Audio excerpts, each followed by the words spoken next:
Borana Sigada. Every time the war story is told, the warrior lives again.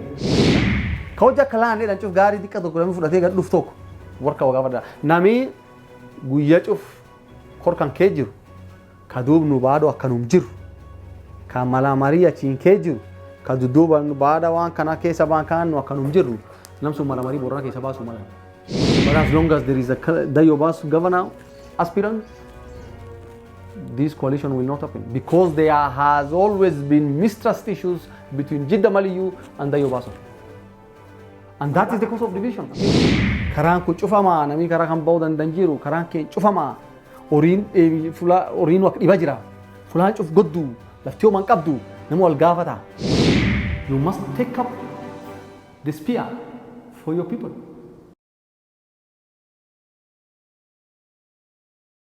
Assalamu alaikum wa rahmatullahi wa barakatuh.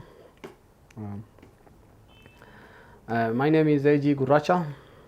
I'm your show host, and the show is A.G. Guracha on politics in Isiolo County. For the sake of our audiences, of course, we are going to engage in 3 languages.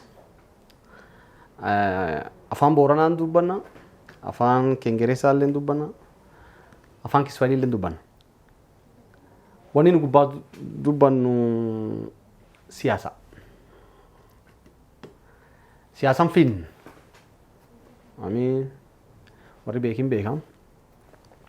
Waan hedduu kee jira siyaasa. Finni lafaa siyaasa guddeem. Our politics, whether good or bad, will have direct impact on social, economic, and other issues. So we will look first at our social setting vis-a-vis politics. Am qarwanni nu laalu siyaasan ta'in akkam jirti? Finni keenya akkam jirti? Siyaasan fin akkam jira? So I'm going to give you in a nutshell our political diagnosis. How we are things running in our county, and now I'm going to a bit go back and look at historical facts and how things have transformed and changed and the political dynamics at play in our society today. How is our social setting? Finni keenya nami warri Isiolo County Booranaa jira, Gurraalee Meerolleen hin jirti, Turkaantiin hin jirti, gosti hedduulleen keessa jirti. Ammoo Booranaa guddaa Isiolo Countiin hojjaa kuradhaanii Booranaatti jira, Booranaa guddaa. Duuma siyaasan ta'in akkam jirti? Finni keenya akkam jira? Social cohesion gosti ta'e waliin jirti. Hojja gara Booranaa dachaan gosti gugurdoon 3 Jidda Maliyyuu, Dayo Baaso, Saahuyye. Gosti taan ta Booranaa cuftinu akka gostaan gugurdoo hanaan geetu ammoo Booranii sun duub waliin jira. Siyaasan ta'in takkaa. Talammeessoo siyaasa qaraaba kee jira, finnaa kee jira, horii kee jira. County teenna, and I'm looking at economic impact of politics on Isiolo County, on our county. Siyaasan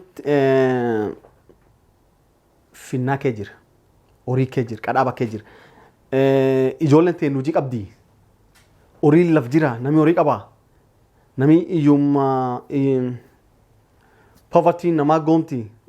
Nami waa qabmoo nami gumiin waan qabdu. Duuba waan kan laala. Social cohesion gosti ta'in waliileen hin jirtu.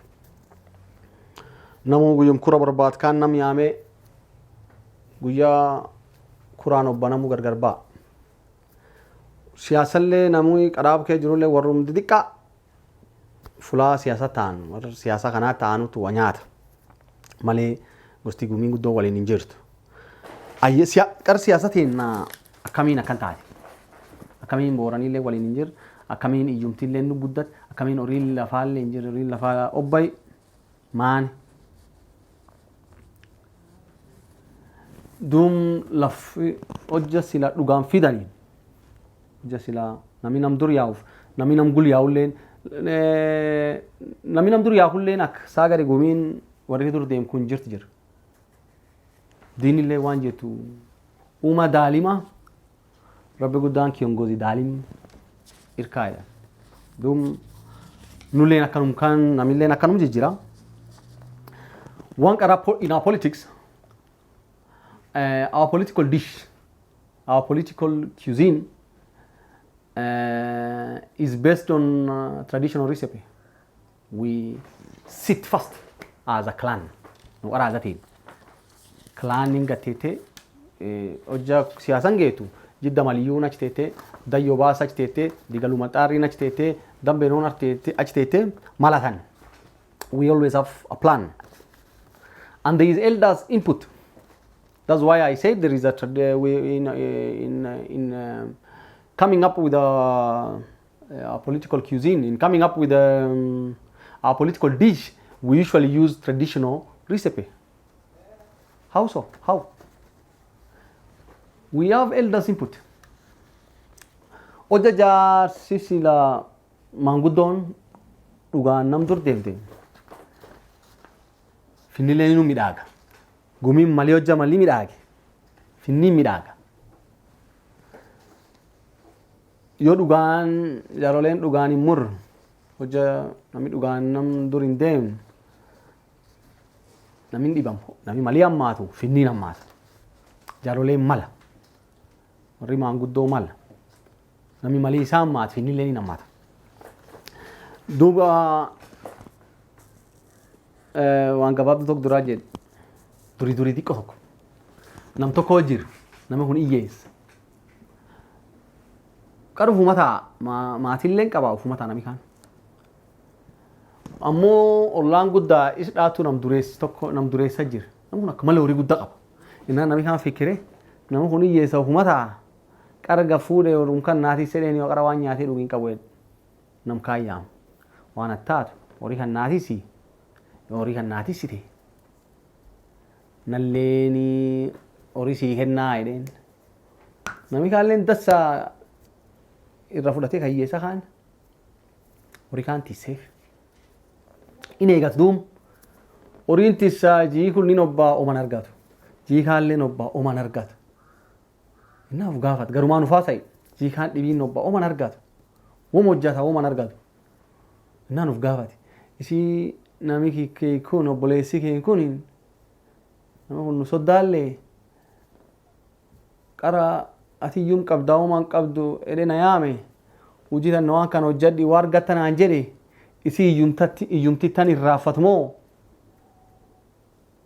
isii natti waa hojjechuutti hin jiru moo akka hojjechuuf jirkan irraafatu moo maani eessa waan kii aqitiin naan kennine taayi eegeree num irraafate eegeriin qaabata edhe taa'um taayi in sabr wom hojjata akum dhiba hojjata inum sabree jii saddeetu bay innaan dhufi lubbuun dhufte innaan dhufi nillee maatii qaba abboo guyyaa kaan na yaamte waa hojjadhette yoo waa hojjatte wasii kennette waan kaan eegadhe dhabe maatiin tittaan akkum qara kaan dhibamuu jirti wanni akkanuma anu waa hojjadhu si humaa hojjechuu jirbin warri kiinna bira dhibamuu jira isi obboleeskii yamaan innaa waan inni dheen abboo qara waan nyaattee dhudduun qabdu fumateetta am loon kee jirta yoo jaa loon aanan qabanii aananum kan dhuddaa yoo isaan doon foonum nyaata ati qara maan feet qara iyyeessa homan qabdu innaan abboon gaaf kaan qaraniin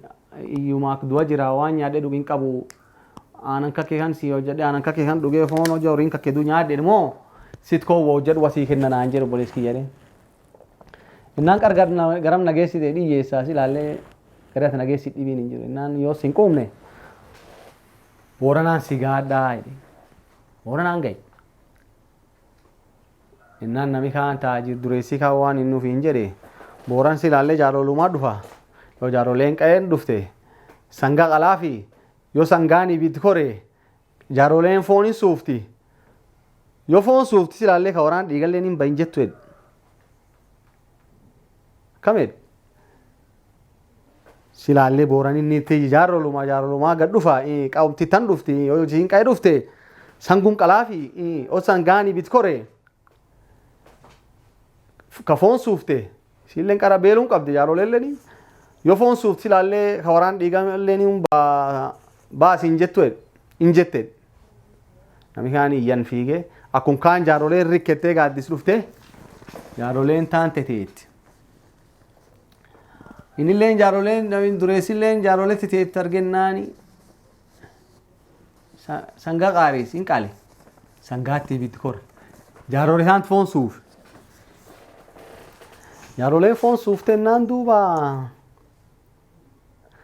gaafatti abboo maantu walti isaan gaale akkan namni kun obboleessi keen kun na yaame wanaa hojjedhu argatta jedhe isanuun beektanii walumaan laf jirra waan kaan hojjedhe horii tisseefi gufuu qoraattiin na dhoofte aduu bokkaan na dhoofte biraa beela'ee dheeba'ee adoo guldeemuu duuba waan kikkaan na dhowwate waan male waan akkitii na dhowwate jaaroleen foon kaallee suufuu jirti jaaroleen beel qabdiileen akkasuma duuba ol gaafate abboo wanni kun jirteedha nam dureessa kan gaafatan hin jirteedha aanan dhugumaa jira ammoo jaaroleetti nam kaanti gargal abboo ka waraan dhiigalleen hin baabaaseetti daba ammoo ennaani duuba abbootitii isan jaarsa jaallaba nam kaanti gara of odeeffata qaraa duraattu gara of odeeffate si jaaroleen teentunini dabkanii nun garti hin garti beeka wallaal maanguddoo malan beeti daban dabka yaa garteeyyo yaa garti aadaa waan dabi kun qabin beetu mura hin beeti adoo aada fula geetteen dubbatinu dabi kun waan qaban dubbatinu ka waraan dhiigalleen hin baabaasiin fula ufiin haasaa garaan ufaasa iyooyoo maaf akkan jette maanguddoon ka waan kan wallaal ittiin qabne abbo kiyya foon kuyya afaan dhugaani afaaniin hin fuudhin jechuu isumaatti ufiin haasa garuu isaatiin haasaa innaan duuba waan kaan adoo gara odeeffatee waan inni jaarolee deebisee jaarolee teenna isa baanguddoo duuba aadan duruu jirti duraattuu jirti duuba dab kikkayya gartanii ammoo dab fulaan geettanii dabi hummaan qaban dubbanne ammoo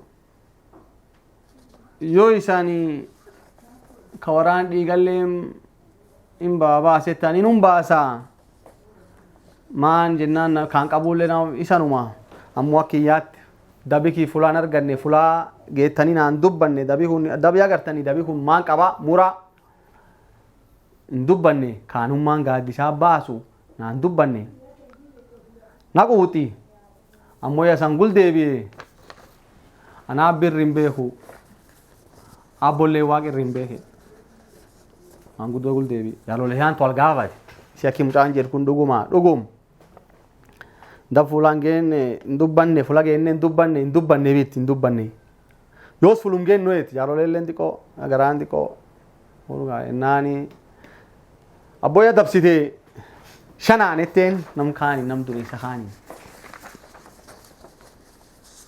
nami kaalleen dhugaayyaa dhufte jaaroleen gaaddisii tokko irra naa bu'e irra gaaddisaa tokko irra bu'eef nam kaallee gargalee yees dabskaan abbo kiyya abbo no afsi soddaa tokko naa lakkisi loon kan sadii fudhadhe an soddaayyuu argadhe aadallee argadhe dhugaallee argadhe sodda kiyyaayyuu irra sii bu'e isa dumbaan sun naa kenne ka dabsaniilleen qajeele nami kaani jaarolee gargalee maanguddoteenna sangaallee yaa bilchaate foon tiyaarii foon kaallee nyaadheedha jaaroleelleen foon hin nyaatte ka dabeellee yaa qajeele dhugaa warra itti galanii itti galti دوب جسلا قادساتي نمي فين قرفة قوليان سلا دبي كان قدته يوس warri maanguddoo jaaroleenii hojii gurguddoo qabdu yoo gaaddis gosa guddaa kan ka waan siyaasaa gad dhuftu hojii warra gurguddoo maaf kaymii guddaa wanni jaaroleen kun namni kun cufaamni warri gurguddaan kun jaaroleen tulee ilmaan qabdi ilmaan kun yaa tabarki galti nam gurguddaa kaymii am hojii fulaa ofiisa yaa kun cuf hojii dasan argatu horiin finna county biliyoon 4 afaan kaafaa wajiran biliyoon 4 tan namaa tarka qaba beetan isan biliyoon 4 tan namaa tarka qaba biliyoon taniin tarka qabatanii gaafatanii ijoolleen hojii dhabdee warkee ciifti horiin lafin jiru karaan kun cufamaa namni karaa kan ba'uu dandan jiru karaan keen cufamaa horiin fulaa horiin waq dhiba jira fulaan cuf goddu laftii homan qabdu nama wal gaafata horii kanneen tarka qaba akkamiin horii kan barbaadachuu dandeenya waan wal gaafatan kan mallee hojii dhufan gaaddis dhufan gaaddis kee hin dhiib qabu jaarolee waa nyaati maanguddoon yoo waa nyaate beeka wallaal horii hin dab namni namum dab akkum wajiran akkum lafti jirtu namillee qara kan bar fakkaatu dhugaan hin jirtu finni hammaate yoos guyyaa cuf sirkaal kura dhoon bijala namnu tokka keenyaan uuru argatte guyyaa cuf kura dhoon guyyaa biitilleen kura dhaati kura dhoon biiti laftee nama biyyaa walii fakkaate nam ka deebi'an hin argan tokkochisaa tokka keenyaan uuru argatte mee laala laf biyyaa mini amma akkan jaaran obba'e akka wal gubbaa jaaran hojja Nairobi tan seentu nam keenyaan fulumta ka uuru argatte gaafum Nairobiin uuru argatte Isiololleen uuru argatte gaafum Dikaan uuru argatte Isiolon tulleen uuru argatte ammoo Isiolo fi Nairobi faa Dika faa lafta wal qabu dandeettu maaf nama negotiation table mala gaaddis mala kee taa'uti shilingi 5,000 nyaate duub finni gumii agan geetu habaddu agasuma malaatan maati duub are we comfortable this way? That's the question we need to ask. Can we continue like this?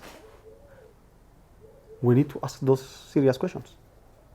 Nami kaimaalleen kasoma qabulleni yoo gaaddis kan dhufan jaaroleen waan fin duniyaa kanan beetu jaaroleen aadaa beet siyaasan fiscal policy hin beetu they don't know the arithmetics they don't know matters economy they don't know these things so it is incumbent upon the learned elite to advise these elders on financial matters on job markets on developmental matters. But we cannot sell our community to the highest bidder. We keep repeating mistakes. Every electioneering period, we commit the same mistakes. We get the same results. We keep on having economic stagnation. We are in a standstill. Nama taan duyu duuni qulamsi tele borani decision making organ kennatti duy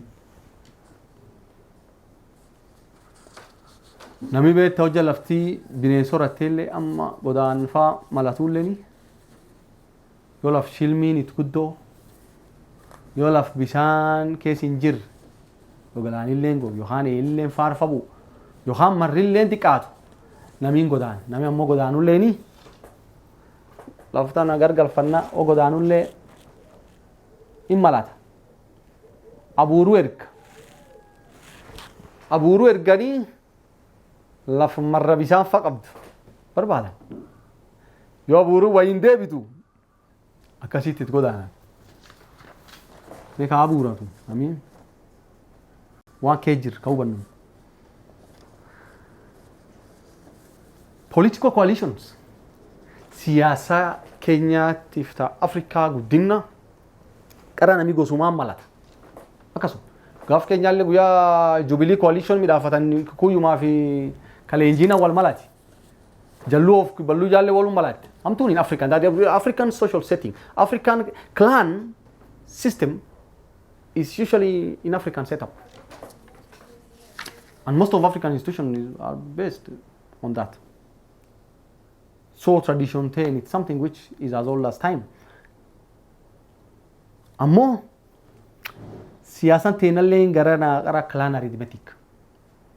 Our political calculation, even these leaders know that our political calculation is based on the clan setup. Now, we have coalitions. The major ones, we have Jidda Maliyu, Boran, also Boran, Jidda Maliyu, Dayobas, and then Sakuye. I'm going to focus on 2017, just recently. Governor Jidda Maliyu Gubata. The biggest coalition in Boran setup is Dayobas and Jidda Maliyu. Dayobas amo waan Jidda Maliyu bakka ammaan tana qooqu. Dayobas gan shanaan sullee kiitii sun gubbaattiin dhibdi warra Jidda Maliyu. Akkumalee dhibdi. Humnuun cufbeen. Namni kootinii geessanii keessiin hedduu gubbaa dasaa hin teenne. Ammoo namni governor ta'an gosoon speakaan Dayobas. Karrayyuu. Gan shanaan sab Dayobas ol. Nami Boorana kun tokko Jidda Maliyu jaa qofa ijjati hin argatu. Sirkaala hojja nama waltiin darabin hin argatu. Jidda Maliyuun guyyaa suni lakka Booranii gargar baakun warqicuu gargaruma baana arwaltuun darabna shanaa kan obbaafanne naan karrayyuu leen hin diddi Jidda Dayobas itti ijjati. Nama ijjat kallee gaafasillee kulikoona Mheshimiwa Abdul Bahari. Nama ijjat kallee namaatti toof. Guyyaa cuuf namummaatti toof. Ammoo nami nam kanoof kun Booran kan kawaa argaat guddoolleen fedhu. Namni gari kateelsi kee jira gostee hin tancuuf Jidda Maliyuullee kaadimii kee jira. Warra gartee xiqqoo hojii qaqqab ka hojii dadassa qabtoof ka beesellee qabkan. Warra kanaatti they are very democratic in nature. Warri guyyaa waa nyaata baraati. Ado gostan bommaandhaan warra mara fedhu. Ado Booranii kun obbaye warri it's not their problem. These cartels, and you need to identify those people who have been part of the negotiation. Kauja kalaan edhan cuf gaarii xiqqa tokko namni fudhatee gad dhufu tokko warka wagaa farda. Nami guyyaa cuf korkan kee jiru, ka duubnu baaduu akkanum jiru, ka malamarii achiin kee jiru, ka dudduuba baada waan kana keessa baan kaannu akkanum jiru, namsun malamarii Boorana keessa baasuu malan. Keessa baasuu malan. Maaf nam guddaa irraaf kanaa tobbaa. Am guyyaa sun in ejjate Dayobas in ejjate hin arganne. Ammar Jidda Maliyuun Dayobas dhufti ilaallee maan jette walti daramna unitiin dassa ammoo daba gaaf kaan nu dabsisan kaan arnu qajeelcha jette automatically. That is automatic. Every Jidda Maliyu member knows when they come to the negotiation table with the Dayobas, they will demand that that wrong must be made right. Amoja unit jedhanii ammallee baaduu Dayobasuun gavana ejjate Jidda Maliyuun fudhatu. Maan ona naayyuu nu dabsitanii nu qajeelcha.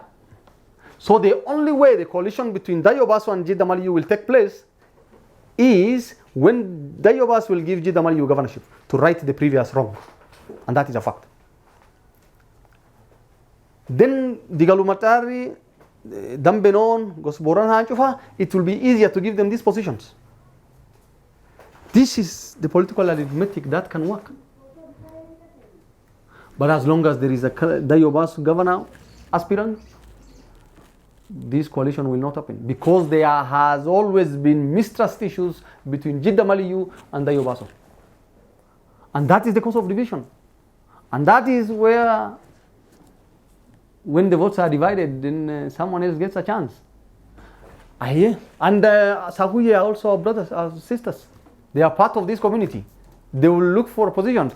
But when you are in a coalition, when you want to form a coalition with people, you must have something to offer people.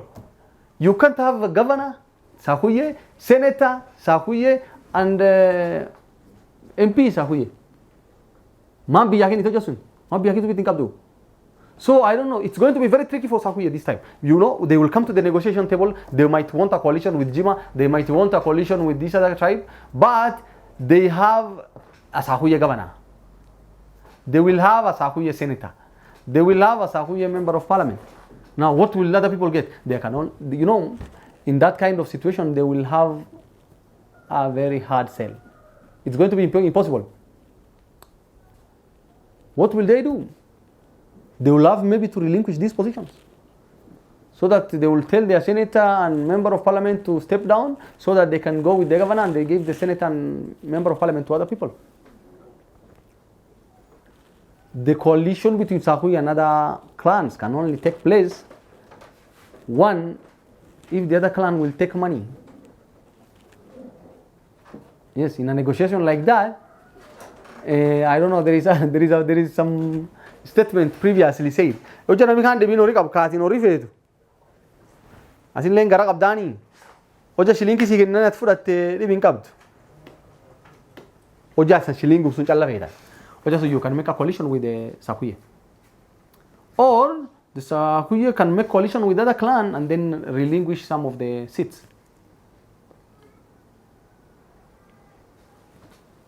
But we have to come to a round table and ask ourselves whether we need a solution to our chronic political problems. These problems have been chronic. Okay, what is the position of the landed elite? Wariso omkum man. The landed elite should be the light for this community. And since we are in this situation, then it means the landed elite are not performing their duty. You know, when I think about the landed elite, it reminds me of PLO Lumumba when he was giving this lecture at KU. He used to talk about educated fools. You see, first, knowledge qualifies the papers, not the papers qualifying knowledge. No. When you say you have a degree, when you say you have masters, when you say you have PhD, then it will have impact on your society. Then you should be of value. If your education has no value to your society, then you are an educated fool.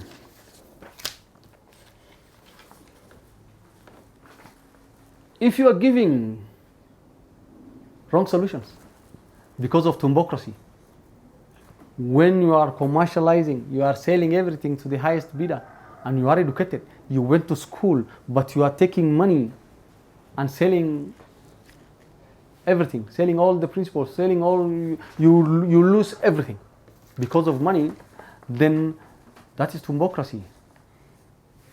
That taking money and losing principles is the logic of a prostitute. That is what prostitutes do. They take money and they drop morality. They take money, no principles, everything goes. So if the landed elite behave like that, then they are educated fools. Understand the psychology of the people, the masses. Speak their language. Talk to your people.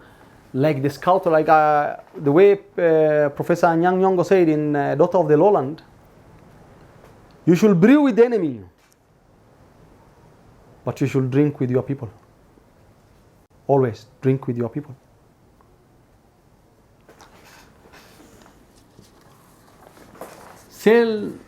Come up with brilliant ideas.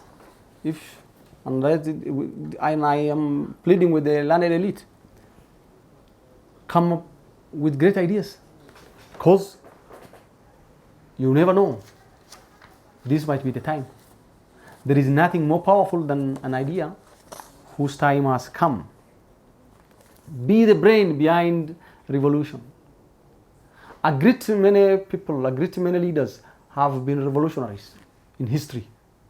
You see, when there was civil rights activism in the United States, Dr. Martin Luther King Jr. sacrificed life. He sacrificed himself for the sake of the people. He said he has a dream that one day his 4 children will live in America where they will not be judged by the color of their skin, but by the content of their character. Many revolutionaries, Nelson Mandela in South Africa, sacrificed his freedom for the sake of the people. He said, in my lifetime, I have dedicated myself to this struggle of the African people. I hope to live for and to achieve is an ideal, if needs be, for which I am prepared to die. So can you stand on your principles? Can you live for it? Can you die for it? Do you love your people?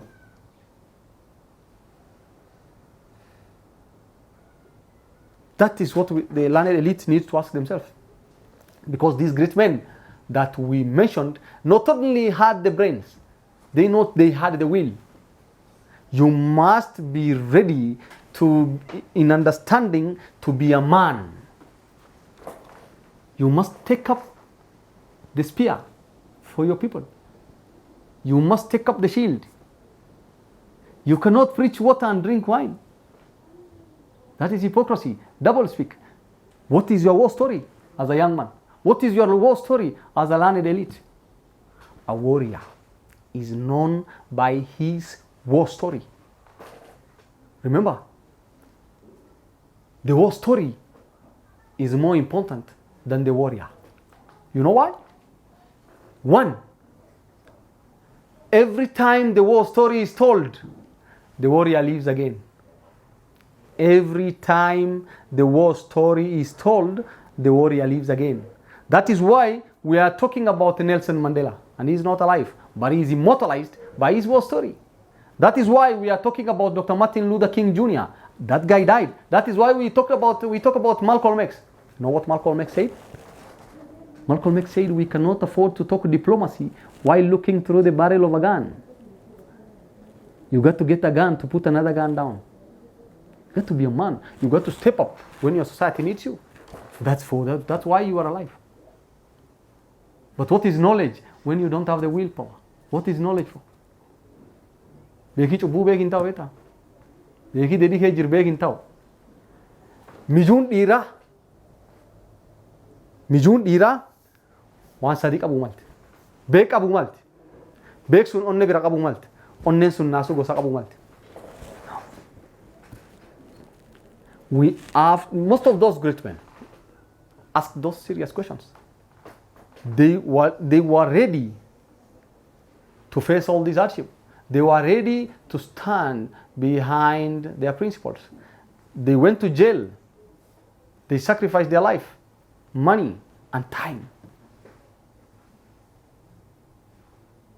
But if we sell our principles, if we sell our people to the highest bidder, that is the logic of a prostitute.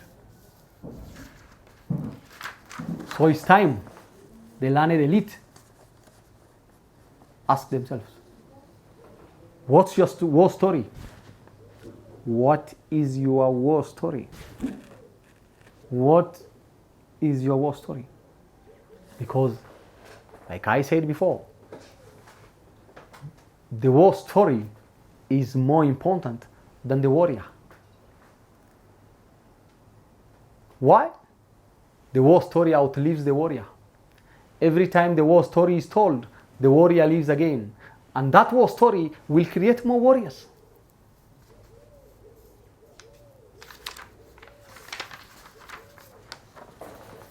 Ekira jaba bade, ati gaddisaan oolte ooraniin.